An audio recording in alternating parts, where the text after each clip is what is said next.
Please welcome back to the stage, Jeff Dolly.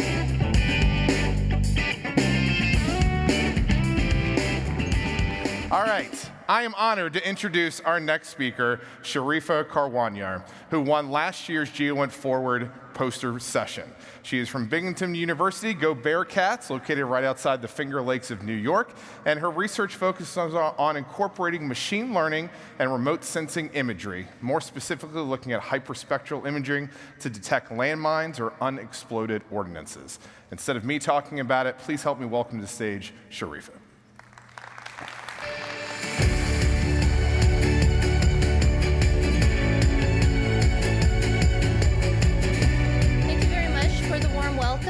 I'm honored and excited to be here to share with you all my master's work that I successfully defended a couple of weeks ago, and that is a dual approach to remote PFM-1 landmine detection through spectral imaging and deep learning in the optical domain. To begin, I want to go over why I'm doing this research, and that is because landmines continue to impact civilian populations years after conflict has ended. The Landmine Monitor Organization is an organization that has been putting out reports since 1999 of the impacts of landmines. In their most recent report, they estimated over 5,700 casualties in the year 2023 alone. And the stark reality is that 84% of that were civilians, and children accounted for 37% of that. The image that you see on your left is from a movie called Turtles Can Fly. It is a harrowing true story of orphaned children in a Kurdish refugee camp on the brink of the Iraq War in 2001 that were designated to go out into fields to unearth and remove landmines. I highly recommend that you do not watch this movie due to how harrowing it is, and if you do, to watch it with someone there with you. And in addition to that, being ethnically Afghan, hearing and seeing the impacts of landmines on families led me in my pursuit of this research. So with that, I give you my objective, which is to conduct a first-pass analysis of detecting PFM-1 scatterable landmines. I want to highlight this objective because towards the end of the presentation, I'm going to go over why I consider this as a first-pass method. So to give you a little bit of background on the PFM-1 mine, it is an anti-personnel scatterable landmine commonly known as the butterfly mine due to the way that it descends. So these mines are typically dispersed by aircraft or more recently in the ongoing conflict in Ukraine by UAV or drone. These mines are meant to be on the surface and not meant to be buried, and the anatomy of these mines include a casing, an explosive charge, and the way that it is triggered. So the casing is typically plastic or metal, but I'm seeing a lot more footage from on the boots in Ukraine of plastic encasing of these particular types of mines, which are designed to injure and not kill the personnel. The explosive charge is known as VS60D, and you can notice in the video on the top left that one of the wings is a little bit protruded than the other. That is where the liquid explosive is housed. The way that these mines are triggered are by pressure. It requires a cumulative pressure of 5 kilograms to detonate, and the way that you can think about it is like irreversible toothpaste. As pressure is applied, the liquid explosive enters the cylindrical well in the middle, and once it reaches that threshold, it will then detonate. You'll notice in both the photo on the bottom right and in the video on the top left that there is a Y carved into the wing of the mine. This indicates that these mines are inert, meaning that they are used for training demining personnel. There is no explosive liquid in this. So this particular mine is what I used in my research.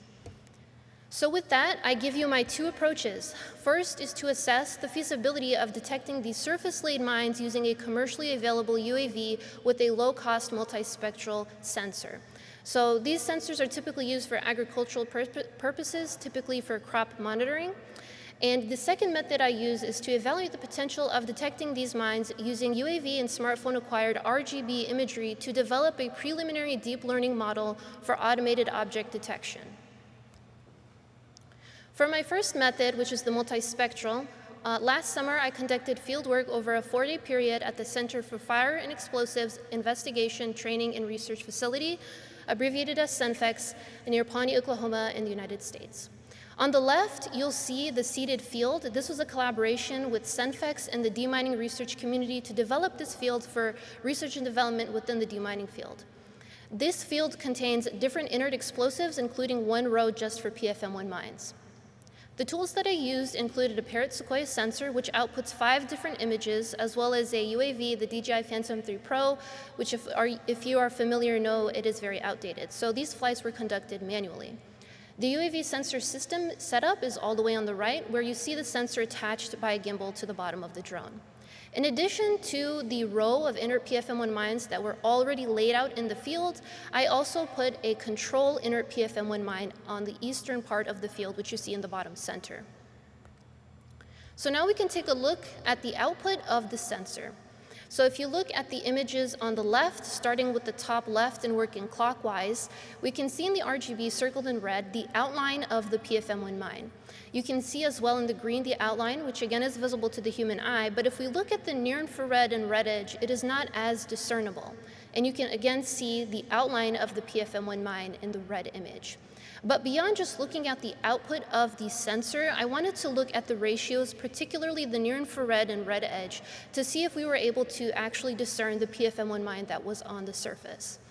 So in that case, I used the normalized difference vegetation index to see if I was able to actually see the PFM-1 mine. So you see on the top right the optical image of the PFM-1 mine, and on the bottom you see the outline of that same PFM-1 mine. Comparing the two, we can discern that the optical imagery has a higher resolution compared to the NDVI output. And in addition to that, this particular flight was also flown at 5 meters, the lowest that we could go.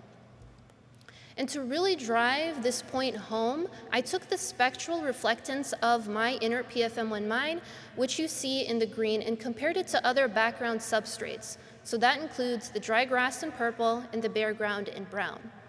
Looking at the vertical bars, which correspond to this particular sensor's wavelength and bandwidth, looking at the red and in the red edge, you'll notice that the inert PFM-1 mine crosses with both background substrates, dry grass and bare ground.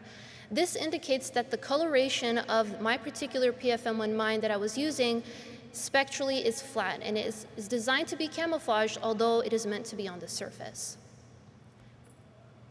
So with that in mind, I decided to develop a second approach, which is doing deep learning, a type of supervised machine learning. Again, that is to evaluate the potential of detecting these surface-laid mines using UAV and smartphone-acquired RGB imagery to develop this preliminary deep learning model workflow for automated object detection. So to do that, I used a specific object detection model known as You Only Look Once, or YOLO. And I tested 2 different types of models. So on the left, I tested the Common Objects in Context, or COCO dataset. This is a freely available imagery dataset that is used in a lot of computer vision tasks, in addition to imagery collected of the inert PFM-1 mine. So this was a total of 81 classes. The other model that I tested was designed to specifically just detect the PFM-1 mine. And to do that, I collected imagery using the available technology in the Near Earth Imaging Lab on Binghamton University's campus to collect images. So you can see in the collage on the right the different types of orientations, lighting conditions, and technology that was used to collect imagery of the inert PFM-1 mine. But I'm going to go over in the next few slides very quickly a closer look of the PFM-1 mine in different orientations and in different conditions. So you can see that this is an iPhone photo using my own iPhone of the inert PFM-1 mine at sort of an oblique image. You can see it in the yellow circle here. This was taken on the Nature Preserve on Binghamton University's campus. This is using an Autel Evo 2 drone. Again, in the yellow circle, you'll see where the PFM-1 mine is located. Here you can see my shadow of me taking images using a GoPro of the PFM-1 mine. And if we take a closer look, we can see that it's behind the blue plastic bag. And then finally, using a DJI Mavic 3T, I was able to take imagery of the PFM-1 mine in snowy conditions. So once imagery was collected, this was my workflow. I split the data into 80% for training, 10 for testing, and 10 for validation. I used the Python tool label image, a very easy GUI, to annotate the objects in the scene so the model knows what it's attempting to detect. I trained on 50 epochs. This measurement, or 50 iterations, was collected due to the mean average precision metric, so seeing where my model kind of plateaus and the performance does not go above it, so 50 epochs is what I chose. I tested it, and then finally, the one important point that I want to hit is I assessed my model's performance using out-of-sample data. This is data that the model has never trained, validated, or tested on before. And to do that, I used two different things. One was using the inert PFM-1 mine, but in addition to that, I also created 3D printed replicas. This was mainly done to speed up the data collection process. I was able to print 10 of these in the Near Earth Imaging Lab on Binghamton University's campus. One 3D printed replica takes about 83 minutes and 34 grams of filament to produce, which comes out to approximately $1 US. If you are interested in the actual files to print the PFM-1 mine, they are available freely on Thingiverse. There are two ways that we can inspect how the deep learning model performed. One is qualitative. So the image that you see on the left is all of the PFM-1 mine objects labeled in the image. And on the right, you'll see how the model performs. So in this case, it's 70% confident that it has correctly labeled the PFM-1 mine in these particular images. But to get a better understanding of how the model performs, I should rely on quantitative inspection. So I used 4 key metrics to do that. So you see that in the first row. That includes precision, recall, F1, which is the harmonic mean between precision and recall, and the mean average precision labeled as MAP. The one key takeaway I want you to take from this slide is comparing both models. You'll notice that for the training, validation, and the testing, the results or the metrics are quite high compared to the out-of-sample metrics, which are lower. This really drives the point that when we're talking about research and development within humanitarian demining, model performance should be tested by out-of-sample data. The last thing I want to go over before I wrap up is understanding where my research fits within the broader community. So the International Mine Action Standards, or IMAS, has outlined 2 different types of surveying that demining organizations should consider. That is non-technical surveys and technical surveys. And I believe that my research is somewhere in the middle between the two, particularly leaning more towards the non-technical. And that is that it is a starting point for defining the extent of areas that require clearance. With that, I give you my final remarks. That includes that 1, the multispectral detection was not a very feasible method as a first pass to detecting these PFM-1 mines. This is further supported by previous publications that attempted to use the same sensor and wasn't able to do so successfully. The deep learning model has quite a bit of potential, I believe, and I think it warrants further investigation of a few things. That includes understanding how small discrepancies in the model, in particular the 3D printed replicas, which mimic real-world PFM-1 mines, may have an impact on the deep learning model's ability to train on it. Additionally, I would be interested in including more distractor data, so things that look similar to the PFM-1 mine, such as maple seeds. I think the inclusion of synthetic data would greatly make the data collection process of this go a lot faster comparing to manually collecting the data, which requires a lot of personnel and permissions. And finally, I think my co-advisors and I are interested in a couple of publications from this particular work, and we are also looking forward to doing a blind trial at the same field site that I went to last summer in Senfex this summer, and that is to really understand if my deep learning model is something that can be deployable on edge technology. And so with that, I want to thank everybody for listening, and I'm especially thankful to the GEOINT community for allowing me to share this with you all. I'm thankful to the people that are on this slide, as well as the CAT, for all of the memories that I made along my graduate career. I thank you for your time, and I'm going to pass it back to Jeff.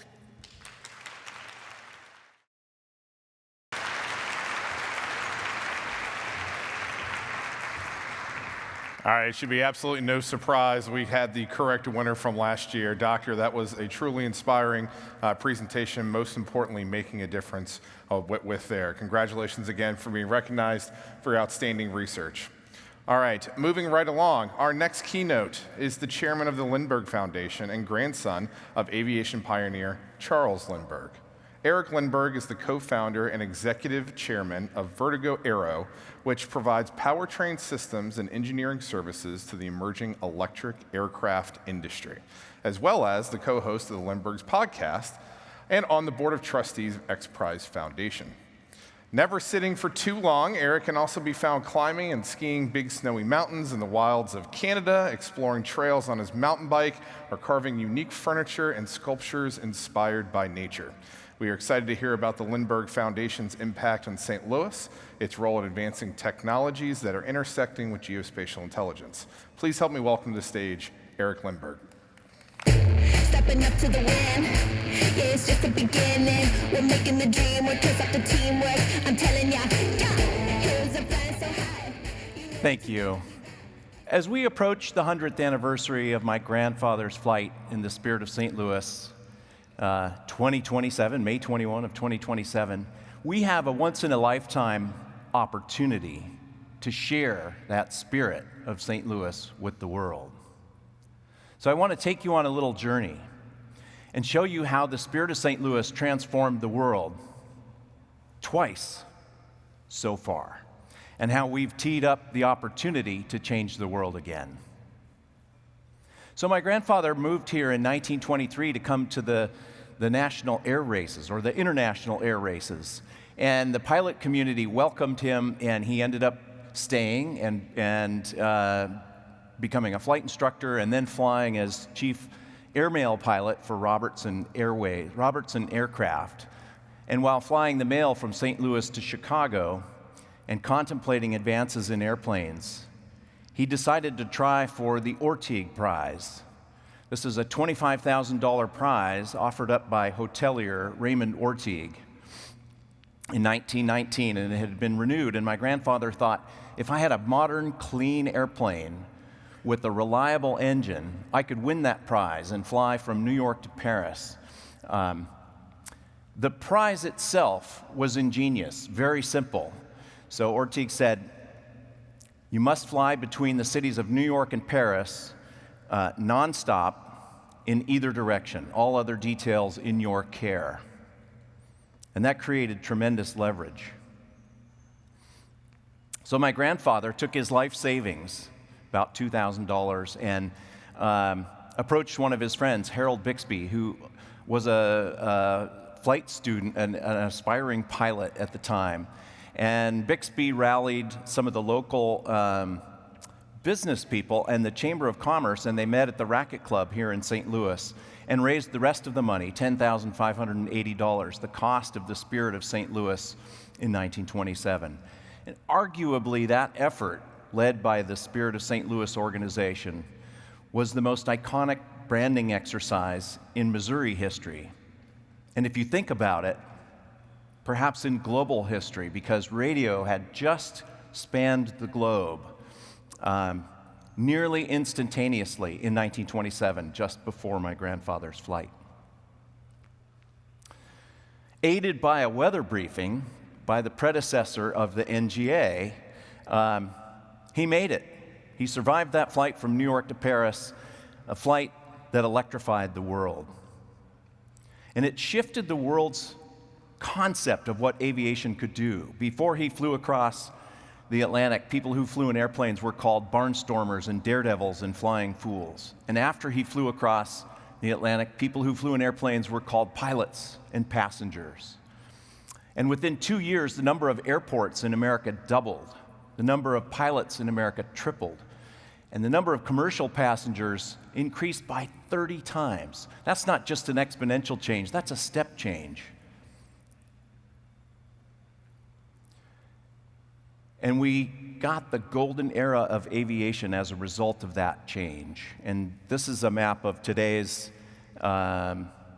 commercial international flights today. What an extraordinary leap in technology. So fast forward to 1991, when Greg Marinac gave his friend Peter Diamandis, who was a astronaut wannabe, and he was frustrated. He had started a space launch company long before its time, and was a serial entrepreneur and was trying to learn how to fly, but he kept putting it down because he kept starting another business. And Greg said, just read this book. It'll get you really energized about flying. And when Peter finally got around to the book, the light bulb went off, and he said, oh, Lindbergh was flying across the Atlantic to win a prize. That's how I'm going to get to space, by offering a prize. And so in 1996, my first trip to St. Louis, we gathered under the arch here, and we had 20 astronauts and the head of NASA, Dan Golden, and we announced a $10 million prize, the largest cash prize in history, to be awarded to the first privately funded manned space program that could take 3 people up into space, return safely, and do it again within 2 weeks, showcasing that it was reusable. The space shuttle cost about $750 million, and it was refurbishable. Our goal was to shift the way the world thinks about spaceflight. And borrowing a page out of the history books, we decided we needed a new Spirit of St. Louis organization for backing, because we were a nonprofit. And so we got 100 people in St. Louis and around the country to donate $25,000 each to help fund us. Those backers created the burgeoning spaceflight industry that we have today. And I would say it sounds kind of easy, my recounting of this history, but it was not easy. In fact, we probably should have failed. It took 9 years without a steady income stream other than begging for money and trying to get people to sponsor an untested experimental rocket ship. What could go wrong with your company's logo on that, right? All of the board members stepped in at one time or another to save the organization. In 2002, everybody had moved away to find jobs. Greg was the last person here in the office at St. Louis and the Science Center. And I called him up one day and said, hey, Greg, what do you think if I flew across the Atlantic on the 75th anniversary of Grandfather's flight? And I could raise money for the X Prize and really focus on the future of flight and maybe inspire kids. And he said, no, you can't do that. You have a young child, and there's 3,000 miles of dangerous, wet water out there. But he kept going, and he said, well, we could do this, and then we could do that, and think about this. And so we talked ourselves into it. I did a feasibility study and discovered, yeah, some guy did that flight 75 years earlier. It's probably technically feasible. I had to do a family feasibility study too, and I ran into a little buzzsaw with my family because they were concerned for different reasons, and I realized at that point that I really needed to fly across the Atlantic to break free of the chains of that heritage. And that too was successful.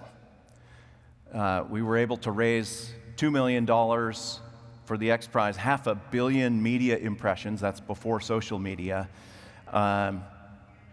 and we were successful. In 2004, Spaceship One flew up, landed safely, did it again within 2 weeks, and here at the Science Center in St. Louis, we gave away one of those large checks, the largest cash prize in history, to Burt Rutan, who created Spaceship One, and backed by Microsoft founder Paul Allen, right there at the St. Louis Science Center. So St. Louis had an extraordinary impact on the future of spaceflight, and now Musk, Bezos, and Branson are vying to sell you tickets to fly your CubeSats up into space. That's pretty extraordinary to be a part of a small team of people that got Spaceship One hanging in the Air and Space Museum next to my grandfather's Spirit of St. Louis. And their Lockheed Sirius float plane that both of my grandparents flew around the world and charted routes that we're still flying today. But we didn't just jumpstart the private spaceflight industry, we reinvigorated the use of incentive prizes to really tackle the grand challenges facing humanity. And wearing my X Prize hat, over the last 30 years, we've given away 30 prizes, a total of $600 million in prizes either given already or active now. Examples being the oil spill cleanup prize that we started after Deepwater Horizon that changed this 50-year-old oil spill cleanup technology and accelerated the solutions to cleaning up oil. The Google Lunar X Prize, which led to private satellites landing on the moon. 3 weeks ago at the New York Stock Exchange, we gave away the grand prize for the $100 million Carbon Removal X Prize that was funded by Elon Musk.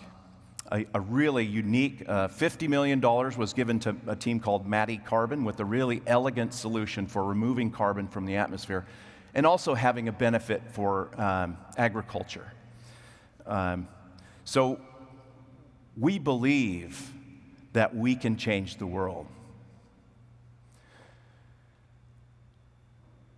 So why am I here? Why are we here in St. Louis? My grandparents, shown here next to their Lockheed Sirius airplane before flying from San Diego to Washington, D.C., and then charting routes around the world in it outfitted as a float plane. They were among the first people to see large swaths of the world from above, a bird's eye view. And they saw firsthand that civilization's needs for food and water and energy could harm our quality of life, and that we needed to have a balance to protect our biosphere that we depended upon for our lives. And that balance concept was the genesis of the Lindbergh Foundation. After my grandfather died, Neil Armstrong, General Jimmy Doolittle, and other astronauts and friends at the Explorers Club approached my grandmother, Anne Morrow Lindbergh, and said, "We really think it's incredibly important right now to continue this message of balance, and we think you should start a foundation." And so the Lindbergh Foundation was gestated in 1977. We are now, as of Wednesday, 48-year-old nonprofit. We have awarded grants in our past to researchers working on breakthroughs in that balance concept. Give an example, the mako shark has a special skin that allows it to be the fastest shark in the ocean, and they were researching how to do coverings to be fast for aviation and boats, marine. We've given Lindbergh Awards to people who have exemplified a lifetime of that balance concept. Dr. Paul McCready, the father of doing more with less, and the father of human flight, flying the Gossamer Albatross across the English Channel. Looked like that thing was made with saran wrap and toothpicks. Dr. Bertrand Piccard and Dr. Sally Ride, America's first female astronaut, got the Anne Morrow Lindbergh Award. And on Wednesday, we'll be hosting an event, and we'll have Anusha Ansari, whose family backed the first X Prize and has contributed a lifetime now as CEO of the X Prize, contributing to that balance. We also have education programs. Last year, we moved to St. Louis, and we feel like that's our legacy, that's our future, and it's the spirit of St. Louis. And as we've ensconced ourselves in the community here, what we've found is that the spirit of innovation and entrepreneurship and exploration is absolutely thriving here in St. Louis. So we're also borrowing a page from that playbook, and we've started the Spirit of St. Louis 100 organization, 100 people donating $10,580, the amount of the cost of the Spirit of St. Louis in 1927, to help us establish our programs. A huge thank you to those folks. That's enabled us to ramp up our STEM education program, our Lindbergh Innovation Forum talks, or LIFT, if you will, to plan for events, flight demonstrations, books, even a TV series about my grandparents' life is in the works. And if you want to talk about that, let me know after the talk. We've also hosted a brain trust for an agriculture technology X Prize. And we've been working on alternatives to jet fuel. So we've realized that sustainable aviation fuel is the quickest, most effective way to scale lower cost, lower emission fuels for the airline transport category aircraft industry. And we're attacking those barriers, and we have a prize in design right now. We just hosted our Epic STEM Challenge at Christian Brothers College High School, and Lindbergh High School also participated in that. And kudos to the Lindbergh High School middle school students who actually won the grand prize. This is where kids design, build, and fly an electric aircraft. They learn a full STEM curriculum around aviation and compete and cooperate, so a co-opetition. They break them and then they fix them. It is fantastic to see. We hope to scale that Missouri-wide over the coming years. We've hosted a brain trust for what we call the Forever Flight Alliance to help really focus on the barriers to widespread availability and adoption of SAF. And this has led to a prize design we call air fuels, which is synthetic fuels that are created in the power-to-liquid process. And the big issue here is that it's expensive and we need it at scale. And prizes are an ideal way to help industries scale that technology once it happens. So we've got a partial sponsor now for that prize, and we're looking actively for a title sponsor. We've had the great fortune of having Prince Albert of Monaco back us in this process, and as well as the X Prize, the Commercial Aviation Alternative Fuels Alliance, and National Business Aviation Association. We're gaining a lot of momentum. We're inspiring the next generation. We've hosted an event called First Families of Flight, where we brought in Wolfgang von Zeppelin of Led Zeppelin. You're supposed to laugh. He's of the Zeppelin family, the dirigibles. Cornelius Dornier, Bertrand Piccard, Prince Albert, Sergei Sikorsky, and we brought students in from the US, from Germany and Monaco, all to look at the future of electric flight as we help to accelerate that industry. We're also producing Lindbergh Innovation Forums. This is bleeding edge technologies and thought leadership and TED-style talks that also bring in investors and help to feed the ecosystem to build businesses up and foster innovation. We're bringing both of these to the St. Louis area. So I mentioned it was incredibly empowering to get this Spaceship One hanging next to the Spirit of St. Louis, wingtip to wingtip, and to be a small team of people who changed the way the world thinks about spaceflight. And it was empowering. It taught us that we could change the world. And we asked ourselves, what else can we do? Imagine what a whole city could do if that city had a spirit that's alive here, a spirit like the spirit of St. Louis. Could we create and fund the most impactful and audacious incentive prize ever? If we don't try, it'll never happen. The crux of all of our research in all of these prizes comes down to power. How do we power civilization while protecting the Earth? So we're investigating a moonshot on the scale of space-based solar power that can safely beam energy down to the planet and distribute that energy, which would give us line of sight to abundant, democratized energy. especially as our energy uses are increasing.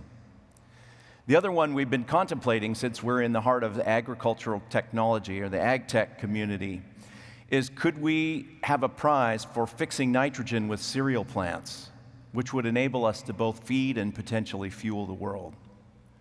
That's the scale at which we're thinking we can attack. We have a lot of momentum. We met with Missouri Governor Mike Kehoe and all the senators, and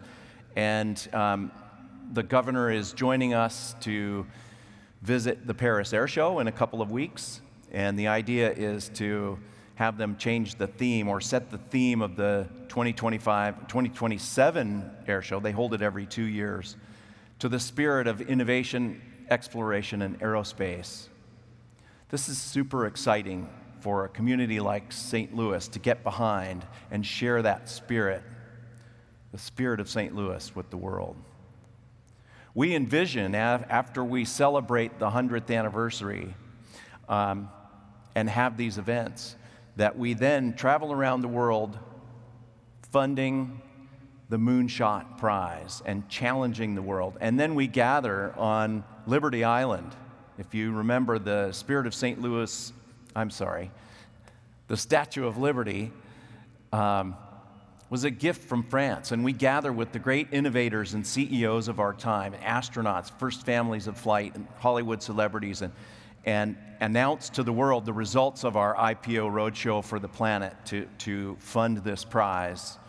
And then we take off in electric vertical takeoff and landing vehicles and fly to JFK, where we board charter planes that take us to the opening day of Paris Air Show, land and make that announcement also in Paris. That is the vision that we're striving for. The only way we'll be able to realize this vision is if we can energize this city and really build a machine that can emanate like those ripples of my grandfather's flight and the ripples of the X Prize Foundation and the ripples of the grant recipients that we've given in the past, and build that into a machine. To do that, we're creating a bipartisan commission. We're calling the Spirit of St. Louis 100 Commission here in St. Louis to help the St. Louis community understand how they can benefit from these programs and celebrations and events that we have planning. So let us know if you want to be a part of that. We obviously have our Spirit of St. Louis 100 donors. That's helping us to build and solidify our organization. And we also need ambassadors to tell the story. Hey, this is cool. Check in with the Lindbergh Foundation. We need all the help we can get. We're a small public 501c3, not a family foundation. This is a journey I want to take. I'm committed to taking, and I'd love to have all of you join with us. Thank you very much.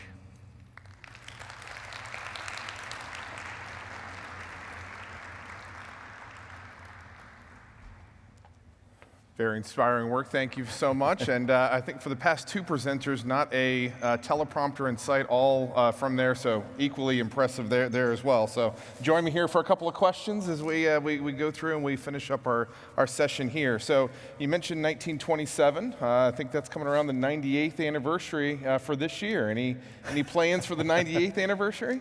Yes, actually on Wednesday we're planning, let's see, here we go. It should be on the slide if you can show the slide. Are we there? We'll go back. Yep, one back. We're having an event at the Racquet Club on Wednesday, except that the Racquet Club was hit by a little tornado that came through St. Louis. So we're pivoting. We are sold out, but we may have space. We're finding an alternative space right now. If you want to join us, give me your email. Equally exciting. So is there a plan for the 99th? Is there for next year? Boom. Hey, tee that one up. Yes, there is. So save the date for May 2021. That's the anniversary of my grandfather's flight, the 90th, where we're going to focus the theme on my grandmother, Anne, and her contributions both to aviation and to writing and bringing the world along on these flights. her books, North to the Orient and Listen to the Wind, changed the way people thought about the world and started the globalization process, I think. And also focus on the 99s and the Women's Air Service Patrol, pilots, a very under-recognized role of women ferrying bombers around the country during World War II. And my great aunt was one of those women. And if I believe the newest Smithsonian coming in is the American History, the American Women's History Museum that's coming in. So I'm sure it equally should be recognized in that in terms of a pioneer and a woman in American history, for sure. All right, so we talked about 98 and 99. Now I have to be selfish for a second. It's a great to share the stage with you. I still remember 2002, there was an excellent History Channel series about the 75th anniversary flight. You took it. It was well documented. It was certainly after 2000 or September 11th. It was a way to rally the nation going forward. Can I ask for the 100th anniversary? Are you looking to do another flight? Doing that flight, my first trip to Europe, first trip to France, I flew myself. That was kind of an extraordinary journey. As I mentioned, I had to sort of understand if I could fill my grandfather's shoes, and of course they're unfillable. What I realized was I could walk in his footsteps and sort of break free of the chains of the negative chains of my legacy and my grandfather's legacy, and do it to help create the future of flight and really send a message to kids who are facing adversity that they might get a second chance at life, because I got one. But your question really was, am I going to fly across the Atlantic again? Decided I didn't need to do that again solo. I'd love to fly with someone. It's kind of lonely out there. And so I've been looking at different designs. As a foundation, we're planning on charter flights from San Diego to St. Louis to New York to Paris, and then, of course, this big IPO roadshow for the planet. If that all comes to fruition, flying from into the Paris Air Show. But we've been looking at, so my day job is hybrid electric propulsion systems, as you mentioned, for the new advanced air mobility industry. And if we could put one of our propulsion systems into an aircraft that would fly across the Atlantic easily, we would have been preparing for that. But timing is a little slow, so it would require a lot of money to jump in line and actually make that happen. So we haven't quite pulled the trigger on something like that. But I love the idea of putting our VH4 turbine hybrid propulsion system, which represents sustainability and a leap forward in aviation technology, and using that for a New York to Paris flight, and putting it on floats and retracing those flights with my grandparents. I think that would be an extraordinary journey for me personally. And what we could do with that, I don't know from a NGA or GEOINT perspective. Could we help there? I'm not sure. That's an unrealized journey, but there I've planted a seed. If any of you would like to help bring that to fruition, we'd love to talk. Sure, some people who can help with charts or navigation around here. You mentioned a moonshot effort, seeing Admiral Sharp out there with his moonshot labs here in St. Louis for NGA. Lots of things. All right, let me pause here. Love it. Lindsay in the back, if you could help, was asked to put the QR code up when seeking questions. So again, we do want to seek your questions. We've got a very healthy 15 minutes here left of questions along the way. Please do submit those questions, bring them up. They've been coming up here, and I have to be selfish because I got to make sure that I want to ask some of my own questions here with others from the audience. So you mentioned second chances. I will be bold and to say I'm sure having the Lindbergh name cannot be easy. I had to do my own research, and from your grandfather, not only a Medal of Honor recipient,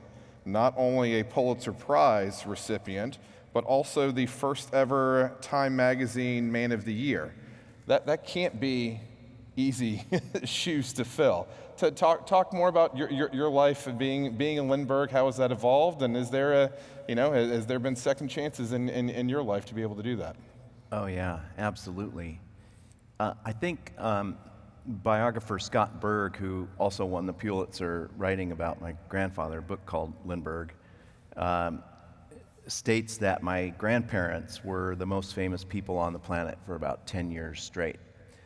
And that had it took a tremendous toll on the family and on my grandparents' personal life as well, with well-documented things. So I think the family kind of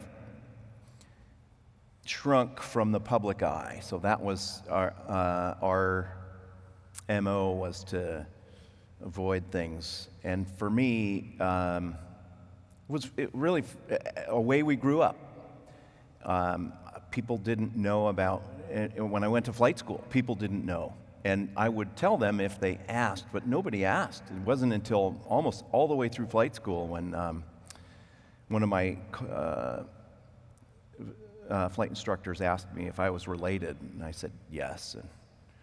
And they were kind of blown away. And then my flight instructor, when I was getting my flight instructor sign off, FAA examiner, said, "Lindbergh? Really? If I'd have known that," because I'd already done my flight, he ran me through the ringer. "If I'd have known that, I wouldn't have made you do the flight." And I was like, "Well, that's why I didn't tell you, because you would have either made it easy and I wouldn't know if I really cut the mustard, or you'd make it really hard." I didn't want that either.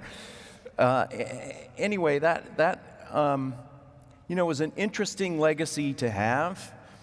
You can read about it. There's a book called A Convenient Villain that's just come out about my grandfather and how he affected World War II, maybe shortened it by a factor of a year by getting the budgets approved for high-power liquid-cooled engines. Something weird that nobody knows about, but he was able to be one of the most effective spies in history and helping change the outcome of the war. And there were other factors too. But you sort of come to a point where when I turned 21, I was an athlete. I had a whole sense of self that was physical. I was a state champion gymnast. I climbed and skied Mount Rainier. I had boxes full of water ski trophies. And I thought if I got stuck behind a desk pushing a pencil, because we didn't have computers when I was young, I would kill myself. But when I turned 21, I was diagnosed with rheumatoid arthritis. And by age 30, I really couldn't walk. I had eroded all the cartilage out of my knees. And I got another chance at life. I had total knee replacements and then started taking a breakthrough biotechnology drug that gave me another chance at life. And I really didn't realize if I would get a third chance at life. So that really helped to push me into the most taboo thing I could have done from a family perspective, which was to walk in those footsteps of my grandfather and fly across the Atlantic. And when I sort of shed that, it helped the family to sort of release the burden of that legacy in some way. And it allowed me to help change the world with the X Prize. And we continue to do that. I think I just have had this extraordinary journey where I don't know how old I am gonna get. And now we have the 100th coming up, and this may be the last big effort I have at creating meaningful change on the planet, and I think I need to take it. That's wonderful. One of the questions that came in, speaking about how to help, you mentioned certain donors, you mentioned events that were coming up, but how can the average person out there, either from students, from residents of St. Louis, how can they help you? How can they help the foundation? How can they participate in the upcoming 100-year anniversary? I think go to lindberghfoundation.org. It's not current. Did I mention we're a public 501c3? We've got about half a paid person on staff and really energized working board and another 20 volunteers. We've got all these partnerships with the Lindbergh School District, the Missouri History Museum, the St. Louis Science Center, Prince Albert. Yeah. What we're doing is rebuilding or pivoting after 48 years and building towards a brilliant future. All organizations have to do that, I think, or you're forced to, or you're disrupted in some way. And so what people can do is get on our mailing list on our website, then you'll get invited to events. Contact us personally if you want to be an ambassador, if you want to think you could have input into the formation of this commission. We need people who know what's going on here in St. Louis and say, well, we want to take advantage of this. As St. Louis rebuilds from this tornado and whatever else happens, we have to be resilient. And to be able to showcase that in St. Louis to the world is the opportunity. So we just want to help enable that. And of course, money helps because we have a travel budget and we need to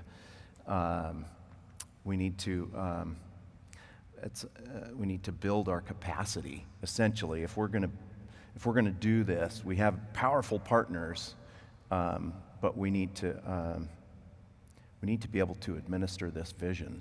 Otherwise, we could have some cool education programs and things. We know we're doing that, but I want to hit the big vision.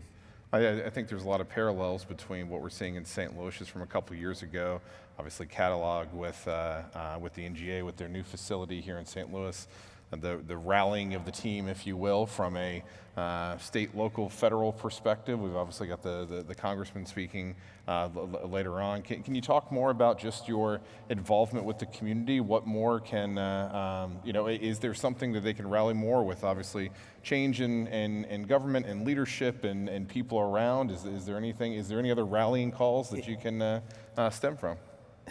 Thank you.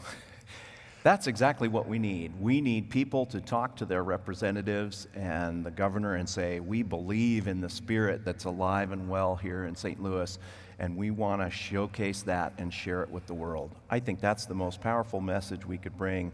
And we have that momentum building, but it's the voices of more people that will really get that to cascade. At some point we'll have enough bandwidth to have t-shirts. We actually have a really cool design, Wing It, with our logo, which is beautiful, and buy a t-shirt, that kind of thing. We're just now in our infancy and building, so please go to our website, put your name on that list, and we'll start sending you quarterly updates, and that'll give you an opportunity to participate unless you want to donate now or become an ambassador. I'll tell you, when you get t-shirts, you'll have to talk with Team USGIF, because whatever t-shirt company they've used for the past 2 years, some of the best t-shirts. You all got a coupon. Make sure you get it. I did get a sneak peek at the new t-shirt, and they're outstanding. All right, so let me change topics slightly. There was a couple of questions about your solar. I don't even want to call it experience, a proposal, a vision coming from the future. Talking about current ground-based solar, looking at the proposition of space-based solar. Anything in terms of the value statement of what can be done on land versus what can be done in space. I think there was two questions on your solar endeavor. Any more that you can expand on, or what's the path forward there? I'll say this. I'm not an expert. I just play one on stage. You and me both. However, when I first got involved with the X Prize, I thought, why do we need to spend $10 million in space when we have all these problems here on Earth? And as I talked to the astronauts, I realized that just the vision of seeing our planet from space, the overview effect, as they call it, was incredibly valuable. And maybe we could learn about closed-loop living systems that would help us continue on the planet until we find another habitable planet, which might take 1,000 years, but who's counting? One of the donors to the original New Spirit of St. Louis organization to help us build X Prize wrote a book called Space Solar Power. And I read his book and went, oh my God, if we have cheap enough launch vehicle services, we could build and assemble, maybe with in situ resources from the moon or whatever, space-based solar power satellites. And that tipped me over the edge. I realized, oh my God, we have to do space. We have to make space cheaper in order to realize, the benefits of taking heavy industry off of the planet. Even now with all the solar energy we have, 80% of our energy comes from burning stuff. That's probably not sustainable forever. So how do we transition? Space-based solar power is one. That's one way. I know that nuclear is starting to come back on. We're probably going to need a combination of all of these things, but what we do at the X Prize Foundation and in this partnership, we look at the barriers, we talk to the experts, we really decide where those barriers, the pinch points are, and then we design prizes around that. And then the prize, then we look at it from a standpoint of how do we smooth smooth the regulations around that. We did this with the original Ansari X Prize. The FAA, Office of Commercial Space Transportation, said, private ballistic trajectories within the United States? We don't think so. And we said, well, okay, our teams, we have 27 teams, they're going to fly out of Saskatchewan and Kazakhstan and Woomera, Australia. And Marion Blakey, the head of the FAA at the time, to her credit, said, no, we want to do this here in the United States. We want to own this. And that was huge. Helped us to streamline the rules and regulations to the point where we now have this burgeoning private spaceflight industry. So we utilize experts to design these prizes. We talk to everyone we can around the industry and understand where those pinch points are, use an incentive prize. And usually in the process of designing that, funders will step in and say, yeah, we want to take title sponsorship of that. Sometimes we can't get it funded. The space-based solar power satellite prize, we do a visioneering with X Prize every year, and it's won. But we couldn't find the funding for it. And there's just a limit of how much you can do when you've got another prize that does get funding because someone's passionate about it. Sure. So I don't know how to quantify the difference between the land-based energy and the space-based energy, but I think it's probably going to be a combination of the two. And if we can move heavy industry off of the planet, maybe we should understand if that's feasible and works. And if we can, it might give us line of sight to abundant, clean energy. And it all starts with an idea, right? Which doesn't seem like there's no shortage of ideas. They're certainly being thought of, and sometimes it's like even with grandpa, the craziest ideas at first are coming reality and can change the way that we do things going on. You did not say this comment, but I did get a chuckle here. Again, not from you, but I am laughing here. Why not ask the public to give $100 each starting the 4th of July 2026 till the end of 2026? Then use the money to award a prize on 21 May 2027. You didn't say it, but we'll throw that out. Not a question, but it's I love it. Hey, can I keep that? Yeah, here. This is yours. Keep that note. On official USGIF paperwork here. I love it. This is good.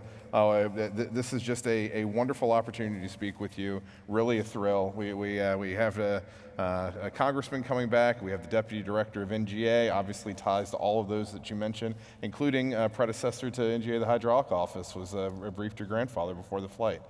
Just an amazing story to have. Please, everyone, please join me in thanking Eric Lindbergh being with us today.